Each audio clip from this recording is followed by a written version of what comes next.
Mark, primeiro, queria que você contasse para a galera, né? Acho que tem muita gente que te segue que já sabe a sua história, outros que não. Mas, cara, dá um resumo de como que começou a loucura de empreender, de onde veio os primeiros projetos, como que foi o começo? Cara, eu sou carioca de Bangu, nasci na comunidade aqui no Rio de Janeiro, né? Hoje moro em São Paulo. Eu comecei muito cedo, eu queria chamar a atenção dos meus pais, né? Então eu queria trabalhar em rádio. Com 25 anos de idade, eu já era um dos titulares do Sistema Globo de Rádio, e isso foi muito feliz para mim. Só que quem trabalha com comunicação sabe que nem sempre tendo um segundo emprego. E eu entendi que desde muito cedo eu precisava ter uma segunda opção de fonte de renda. Foi quando abri uma produtora de rádio chamada Ariel Alexandre. Essa produtora de vídeo virou uma produtora que a gente começou a crescer muito. E em 2002, 2003, a gente pensou, olha, a gente precisa melhorar um pouco mais. Como a gente pode ganhar mais, gastar menos? A gente acabou desenvolvendo o Videolog.tv, que chegou a ser o primeiro portal de vídeo do mundo. De lá, a gente cresceu pra caramba, teve uma bastante visibilidade no mercado, a gente teve uma penetração muito forte. Foi muito legal porque a gente estava criando um negócio super inovador, né, super pioneiro, como a gente comentou bem no comecinho da transmissão.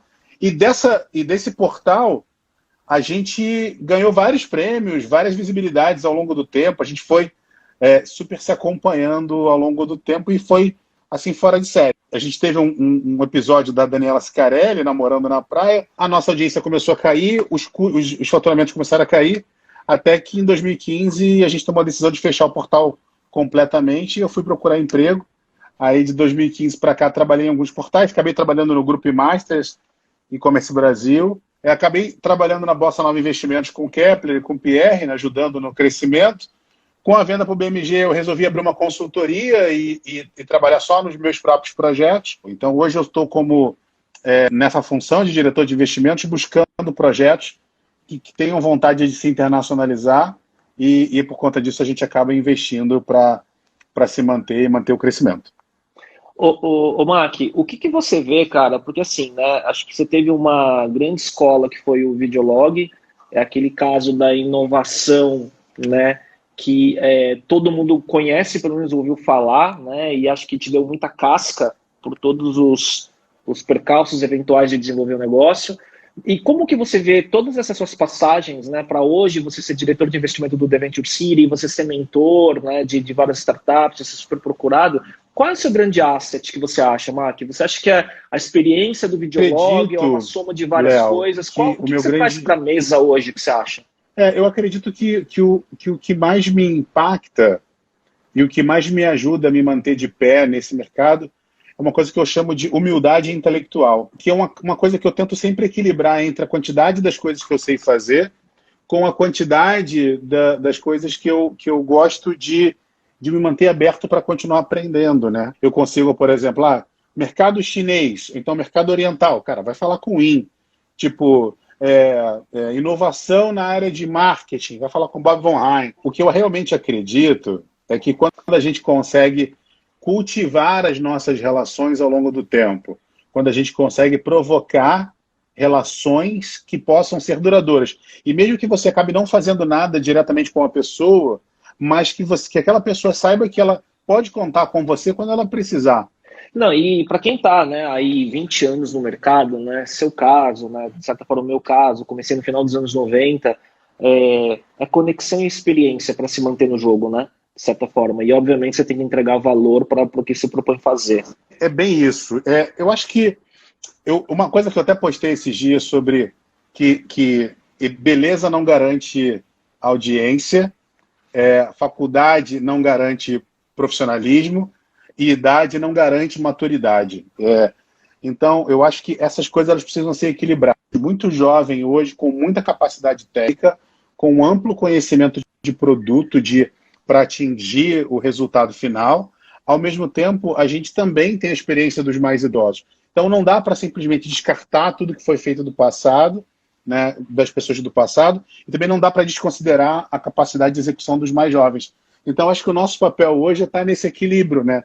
É conseguir mostrar para todo mundo que é possível coexistir e colaborar. E o que você vê que mudou, Mac, assim, no ecossistema, né? Porque lá atrás, né, quando a gente começou, o mundo era outro, o ecossistema era outro, não tinha não tinha dinheiro disponível, a cultura de venture capital praticamente era inexistente, não tinha conhecimento, né? Enfim, era tudo diferente. E hoje, apesar de ter tudo isso, eu acho que é tão difícil quanto, porque a resiliência, a persistência, né, o estômago para empreender tem que ser o mesmo, né? E aí acho que a geração atual muitas vezes desconsidera isso, não de forma generalizada, mas acontece, né?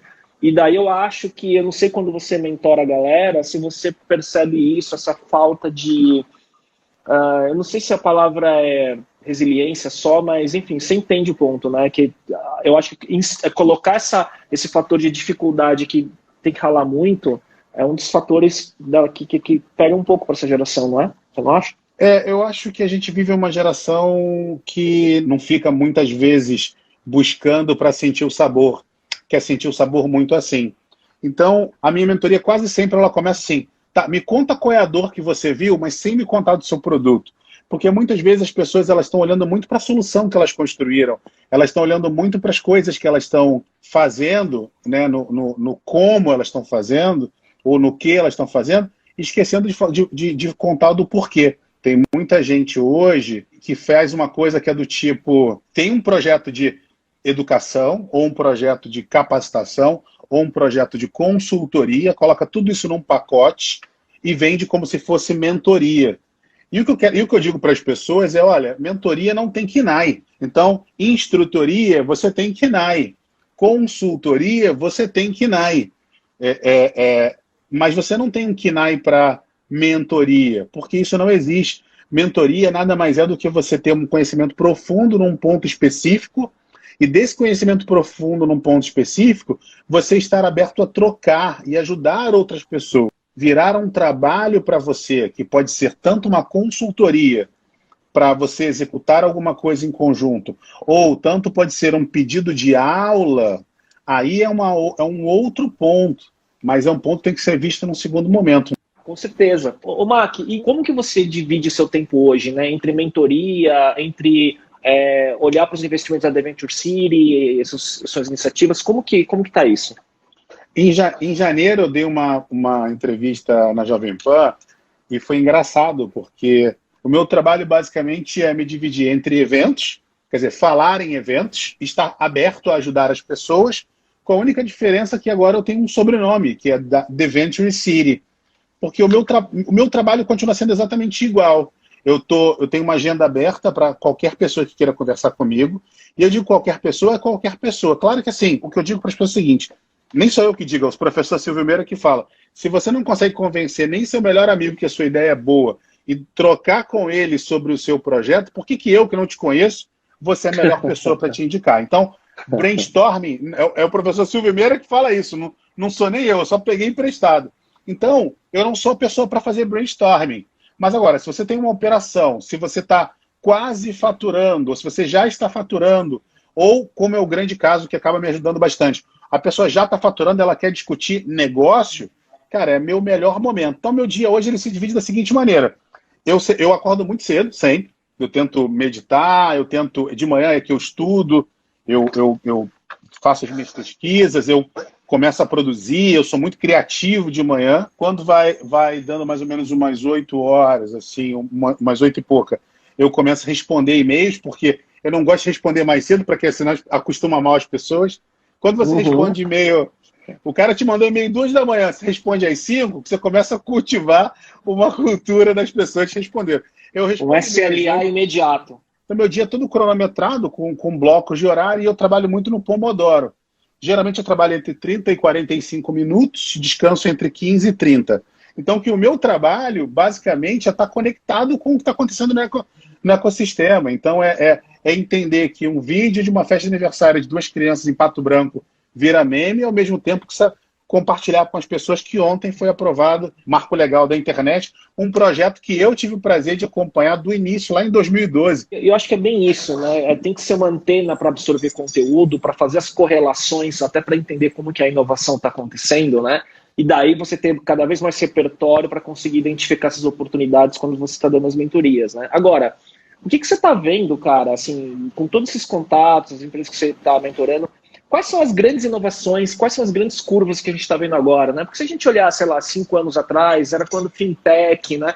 Quando acho que grandes segmentos tradicionais começaram a se transformar, né? E hoje a gente vê novas curvas, né, na área, sei lá, jurídica, né, logística, tudo se conectando e tudo mais. O que você vê como os próximos passos de inovação se você fosse apostar suas fichas? Ah, e outra, você tem alguma tese na The Venture City? Ah, eu olho para um segmento X, early stage, segmento XYZ, ou é genérico? Como que funciona para você? As fintechs, elas estão crescendo muito no Brasil, basicamente porque a gente tem os melhores profissionais de financeiros do mundo são brasileiros, por conta de todos os problemas históricos que a gente teve em relação à moeda. A gente tem profissionais de economia e estrategistas muito bons. Consequentemente, os fluxos financeiros no Brasil, as margens são muito altas. Isso faz com que o seguinte, um banco ganhe muito dinheiro. Tem até uma frase antiga que falava sobre jazida de petróleo, que fala assim, o negócio mais bem sucedido do mundo é uma jazida de petróleo, o segundo negócio mais bem sucedido do mundo é uma jazida de petróleo mal administrada. No Brasil, são os bancos. Eu tenho um amigo banqueiro, tenho um amigo que tem dono de banco. Ele fala o seguinte, olha, o melhor negócio do Brasil é ter um banco, o segundo melhor negócio do Brasil é ter um banco mal administrado. Porque mesmo que você faça muita cagada, tem muito dinheiro entrando e todo mundo está precisando sempre de dinheiro. Então é um negócio muito, muito, muito assim. E, consequentemente, só que um banco, ele é uma coisa muito grande. É igual você falar assim, uma montadora de carros. Uma montadora de carros não é uma fábrica de carros. Eles não fazem roda, não fazem motor. Eles vão lá na Moura e compram bateria, vão na Michelin e compram pneu, eles vão lá na Gerdau e compram aço, e eles lá e montam tudo. A mesma coisa é um banco. Então, o banco ele tem uma unidade que é de crédito, uma unidade de crédito imobiliário, uma unidade de gestão. Então, cada negócio desse é um negócio separado.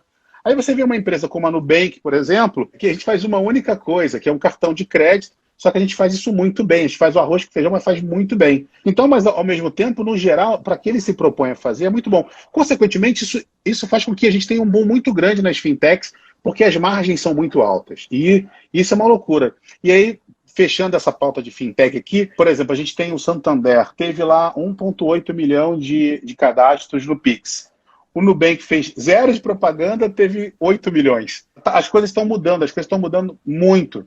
E, por consequência, uma série de novos negócios estão surgindo. Aí vai na área de saúde, área de recursos humanos e novas áreas acontecendo. Vai lá, Léo, que eu falei pra caramba aqui de tese. Não, a questão do Nubank, eu acho muito curioso esse negócio do Pix, né? Porque você vê a relação dos consumidores com a marca, né? Por que sem propaganda tá todo mundo, né? Todo mundo cadastrou essa chave no Nubank, né? Porque confia no Nubank mais do que no Santander, do que no Itaú, do que no Bradesco. Você vê o poder da marca já no mercado, né? Sem fazer propaganda, todo mundo já optou. Até também por eles fazerem muito bem feito tudo, né? Tudo seamless, né? A tecnologia é muito transparente deles, né? A usabilidade, né? O customer experience é excelente. E ontem, a Cristina Junqueira estava no Roda Viva, né? A sócia do Nubank, ela era entrevistada no Roda Viva ontem, que é um programa tradicionalmente de política, de negócios e tal, mas você vê uma mulher, né, sócia de uma startup, fintech, no centro do Roda Viva,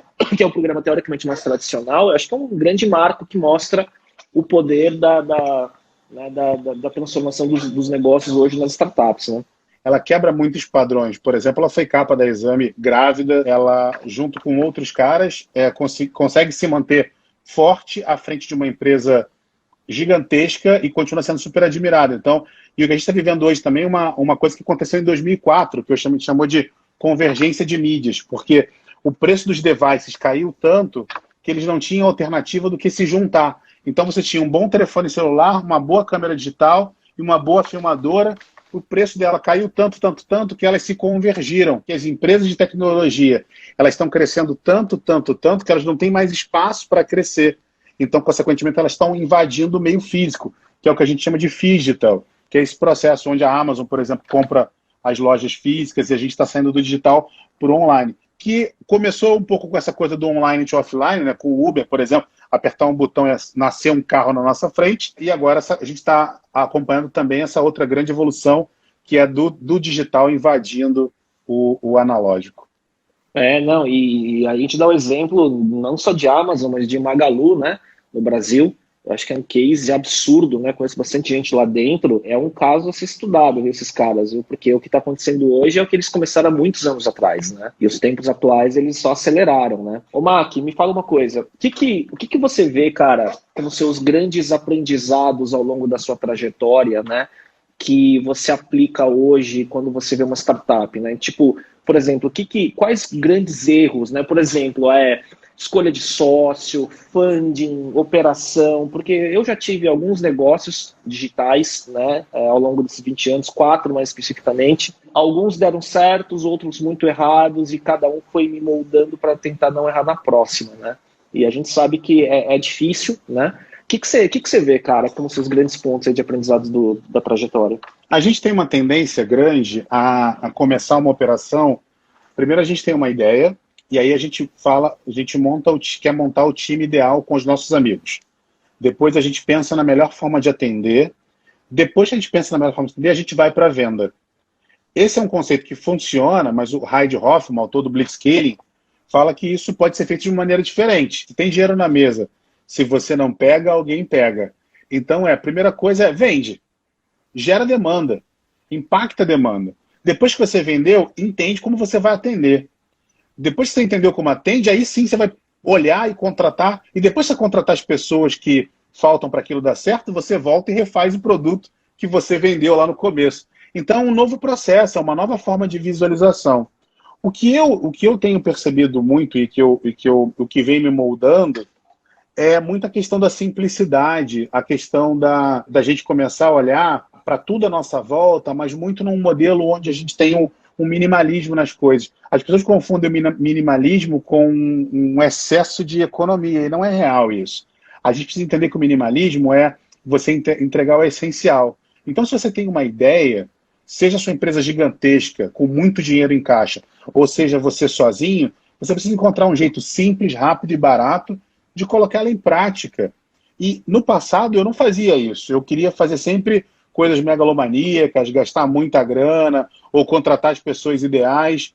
E aí, ao longo do tempo, eu aprendi que crescer não é inchar a operação. É igual para academia. O cara quer aparecer grandão, ele fica se tomando bomba e incha. Depois de um tempo, ele vai lá e murcha. Crescer de maneira constante, orgânica. A intensidade é que faz, que é o grande segredo, é o grande sucesso dessa entrega final. É a intensidade para onde a gente vai chegar. Então, é um processo longo, é um processo de reinvenção. Ó, falei do Kepler, apareceu aqui. Se a gente fala o nome do Kepler 3 vezes, bota um cheque de $100 mil na sua conta. Já, esse é um segredo enorme. Fala John Kepler 3 vezes, bate na madeira e ele aparece, né? A última vez que eu cruzei com o Kepler foi, num Digitalks, acho que em 2014 ou 2013, que a gente estava no mesmo painel. Aí depois o Kepler ficou famoso, virou o anjo investidor, reality show, aí o cara sumiu do mapa. Não falei mais com ele. Toda quinta-feira na Rede TV, acompanha ele lá. Eu sou Parabéns. Fã de carteirinha aqui, né? Não, é legal. Então tá lá na TV. É do caralho ver esse conteúdo indo pro mainstream com uma pessoa séria, né? Que não sem sensacionalismo. E você sabe, Kepler, que eu cruzei com o projeto do seu filho de lista, não era de material escolar, se não me engano, porque a minha empresa atende a BIC, né, em todas as categorias lá. E eles estavam querendo montar um projeto similar. Só que eu falei, já tem esse cara fazendo aqui, que é o filho do João, né?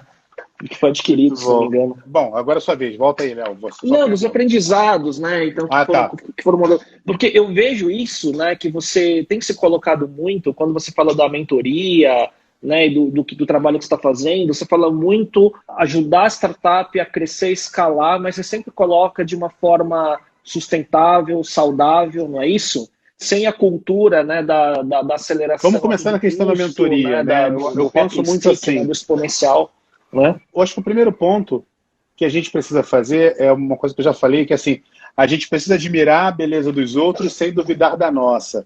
A gente precisa admirar o negócio dos outros sem duvidar do nosso negócio.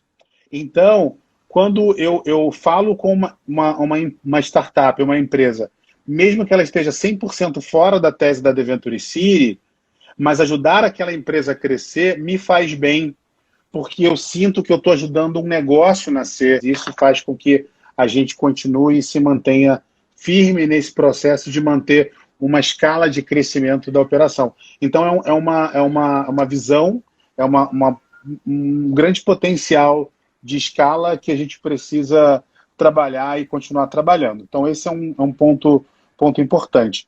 Na Deventure City, a gente tem uma tese que ela é muito restrita. É uma tese que a gente investe hoje em negócios de base tecnológica, que tenham preferencialmente um modelo de software como serviço, cujos os founders, os empreendedores, falem bem inglês, né, tenham um bom inglês. Tem muitos negócios que a gente faz que eles atendem diretamente uma demanda local, uma demanda muito específica, pequena. Então, a gente tem um funil muito, muito complexo hoje de avaliação. Então, por isso que eu me reservo a falar com o máximo de pessoas possível.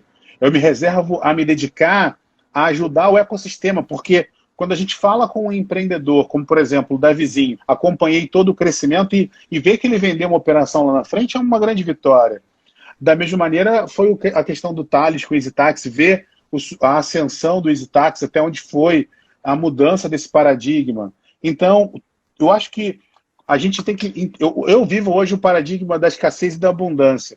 O paradigma da escassez é nunca teve mentoria. Cada vez menos mentoria no mercado, consequentemente, o mercado fica escasso. Eu sou da abundância, cara. Eu sou o cara assim, olha, se nunca teve, se eu posso, eu vou botar na mesa. Ô, Mac, próximos passos e daqui a pouco vamos fazer o bate-bola das perguntas e respostas rápidas, né? O que você vê aí como próximos passos, próximos projetos? Ano que vem eu quero fazer uma especialização, estou na dúvida se eu faço filosofia, porque eu sou muito fã do Karnal, então, assim, eu acho que quando você é filósofo, ou quando você é historiador, você tem o brevet de falar merda e as pessoas acharem que você é intelectual. O meu grande barato agora é fazer com que a Deventure City entre para o top of mind dos empreendedores brasileiros, assim como a gente tem a Y Combinator, a 500, ou a própria Techstars, que os empreendedores brasileiros entendam que eles têm uma nova opção, que não necessariamente fica no Vale do Silício, mas fica num lugar muito mais pertinho, a 9 horas de voo, a uma região muito mais confortável, que é Miami, um voo super barato, então, e chegar com 4 aeroportos internacionais diferentes, você pode chegar de uma maneira muito mais fácil. Um voo para São Francisco, você paga uns R$3.000 aí fácil. Um voo para Miami, você paga 1.100, 1.200. Então, assim, e você consegue ter acesso aos mesmos mercados e no passado, quando você olha o ideograma, eu adoro o IN, porque o IN me lembra muito a China, e o ideograma da China significa a terra do meio. E para um oriental, quando eles vão olhar o mapa mundi, a China está exatamente no centro e está tudo em volta, né? E para a gente que é ocidental, os Estados Unidos está no meio. E se os Estados Unidos está no meio, Miami é no meio do meio, entendeu? Então, é esse ponto de conexão que eu quero trazer para as pessoas, sabe? Para o empreendedor que tem vontade de ter um negócio global, independente de qualquer coisa, conversa comigo. Eu estou me especializando muito nessa pauta e trazendo uma pauta de micro multinacionais, que são essas empresas que a gente tem a questão na cabeça. Você pode ser uma startup e também ser uma multinacional, que a gente chama de micro multinacionais. A gente pode trabalhar e deve trabalhar todos os benefícios que esse ambiente, esse ecossistema pode proporcionar para a gente. Mac, eu vou para as dicas finais do Mac. É o Snacks do Mac Snacks aqui, né? Parafraseando a tua hashtag de conteúdo. Um hábito ou rotina que te ajuda muito. Você falou vários, né? De Pomodoro, e pelo jeito que você gosta de produtividade, estudar tudo isso, né? Eu adoro estudar produtividade, eu gosto muito, mas talvez um hábito que eu tenho é o da meditação. É meio clichê falar do hábito da meditação, eu vou tentar substituir essa palavra. Tá, um hábito que eu tenho hoje, que me ajuda muito, é respirar por 10 minutos, todos os dias, e sempre que eu tenho disponibilidade. Chamem como quiser, mas o oxigênio, ele é uma das grandes... Para quem é cientista como eu, né, eu que sou capricorniano, sou muito pragmático, a oxigenação do cérebro faz com que o seu corpo funcione de uma maneira muito melhor. Então, convido a vocês a começarem com 3 minutos. Bota lá um timerzinho, 3 minutos. Usem momentos de folga para expirar. É um dos grandes tricks que eu tenho para as pessoas aí seguirem nesse processo. Boa. Um livro que você recomenda? É difícil, porque a gente tem muitos livros legais, né? Mas um que eu sempre recomendo, eu já falei aqui agora há pouco do Blitzkrieg, do Reid Hoffman, que é muito bom, mas eu sempre recomendo O Amor é a Melhor Estratégia, o cara que ele escreveu o livro enquanto ele era o chefe de estratégia do Yahoo, né? Então era chamado Tim Sanders. Ele fala sobre o Love Cat. Não está mais sendo editado, é um livro maravilhoso, então O Amor é a Melhor Estratégia, Tim Sanders. Um podcast, filme ou série que você recomenda? Podcast tem os meus, por favor, ouçam. Tem tanto o Ecossistema com o Mac quanto o Open Makercast. São podcasts muito legais. Mas, independente disso, toda sexta-feira eu ouço Tem Método, que é da Band News. São coisas que eu gosto muito. Se você gostar de ouvir podcasts em inglês também, eu recomendo o Tim Ferriss. Ele tem muito conteúdo legal. E se eu puder dar mais uma dica, que já que eu estou dando um monte de dica, cara, Dark é sensacional, né? Eu pirei em Dark, cara. Eu tô muito pirado em Dark. Então, super recomendo Dark teve também. a onda aí, e agora a onda é The Boys, né? Da Amazon, que eu vou começar a ver também e logo mais. Eu comecei a assistir, achei tão bizarro, louco, mas é bom para dar uma relaxada. O que eu gosto de Dark, o futuro influencia o passado, as coisas são cíclicas. Às vezes a gente... Tem muita reflexão por trás daquele enredo, né? Muito. Então, fica aí um grande aprendizado aí com Dark. Mac, uma frase. Qual frase você pode te representar ou que você gosta e que você quer deixar? A minha frase, que é a que eu mais falo, é ser simples para ser incrível. Muito mais, que eu digo sempre é que tudo que eu faço, falo, escrevo, é de uma maneira simples. Eu sempre tive uma necessidade muito grande de me comunicar com eles, de contar para eles as coisas que eu estou fazendo. E eu acho que quanto mais eu consigo integrá-los às coisas que eu faço, mais eles conseguem se desenvolver, evoluir e tá cada vez mais conectado com o que está acontecendo. Então é a minha forma de me doar, ser simples para ser incrível. Então eu queria deixar a palavra final para você. Seja pontual.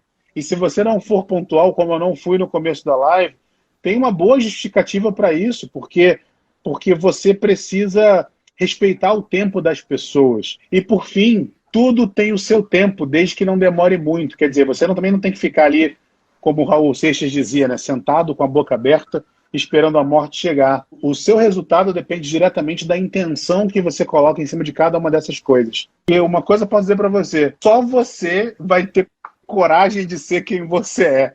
Mais ninguém. Não adianta qualquer coisa que você faça diferente disso. Então, você só vai ter sucesso se você tiver calma, tranquilidade e intenção de ter sucesso. E isso vai chegar para você independente de você, da sua idade, independente da sua raça, do seu credo, do seu sexo. O sucesso vai chegar de acordo com que você consiga percebê-lo, porque muitas vezes a gente não percebe quando ele chega para a gente. Então, fica aí o recado. Muito bom, Mark. Acho que a gente teve um papo... Cara, é muito bom porque assim, você é um cara que é difícil de pautar, porque como o seu repertório, como você mesmo diz, é muito extenso, né? Vai de dark até esoterismo, né? Eu vou compilar os conteúdos depois para facilitar, né? A gente faz depois uma segunda rodada com uma conexão 5G, melhoras aí para a saúde da perna, do pé. Vamos batendo bola. Eu vou publicando os conteúdos derivados nos próximos dias. Na semana que vem a gente volta com a Lígia Zuttini da The Voicers. Vamos falar de futurologia, de sustentabilidade humana e tudo mais. Obrigado, Mac. Obrigado, pessoal. Semana que vem a gente está de volta. Tchau, tchau. Obrigado a todo mundo. Tchau, gente.